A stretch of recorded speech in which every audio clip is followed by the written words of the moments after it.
भारत के राष्ट्रपति का चुनाव कैसे होता है? सबसे पहले होने वाला उम्मीदवार भारत का नागरिक हो, उम्र 35 वर्ष से ज्यादा हो, लोकसभा सदस्य बनने लायक हो, किसी लाभ के पद पर नहीं हो, करीब 50 सांसद या विधायकों के समर्थन के बाद उसे निर्वाचन आयोग में आवेदन भरना होता है। कौन चुनता है राष्ट्रपति? इस चुनाव में देश के 776 सांसद और सभी राज्यों के 4120 विधायक हिस्सा लेते हैं। कुल वोटर हुए 4896। कैसे डाले जाते हैं वोट?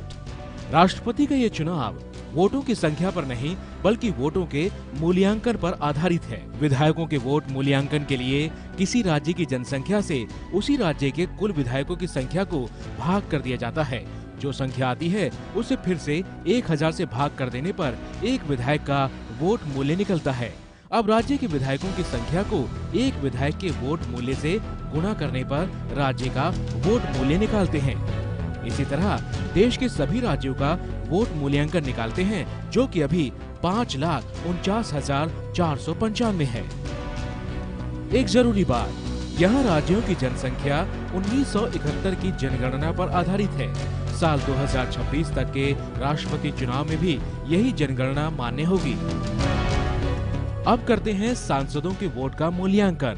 कुल सांसद हैं 776। कुल सांसदों की संख्या को कुल विधायकों के वोट मूल्य से भाग देने पर एक सांसद का वोट मूल्य निकल जाता है, जो कि 708 है। अब एक सांसद के वोट मूल्य को कुल सांसदों की संख्या से गुणा करने पर सभी सांसदों का वोट मूल्य निकालते हैं। कुल सांसद वोट मूल्य है 5,49,408। अब सांसदों और विधायकों के वोट मूल्य को जमा करके हम राष्ट्रपति चुनाव में पड़ने वाले कुल वोटों का मूल्य निकाल सकते हैं, जो कि है 10,98,903। चुनाव जीतने के लिए कम से कम 5,49,442 वोट चाहिए। सांसदों को वोटिंग के लिए हरा और विधायकों को गुलाबी मतपत्र दिया जाता है।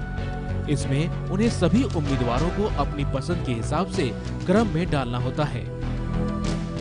कैसे की जाती है वोटों की गिनती? मान लीजिए ए, बी और सी राष्ट्रपति पद के उम्मीदवार हैं, तो वोटर उन्हें पहली, दूसरी और तीसरी पसंद के क्रम से चुनेंगे। इस तरह बी को 40% वोटों के साथ पहली पसंद और ए को 35% वोटों के साथ दूसरी पसंद, सी को 25% के साथ तीसरी पसंद चुना गया। सबसे कम वोट पाने वाले को रेस से बाहर कर दिया जाता है और उसके वोटों को पसंद के क्रम के आधार पर बी और सी में बांट दिया जाता है। इसके बाद जिसके वोट 51% या उसके पार हो जाएंगे, वो राष्ट्रपति घोषित किया जाएगा।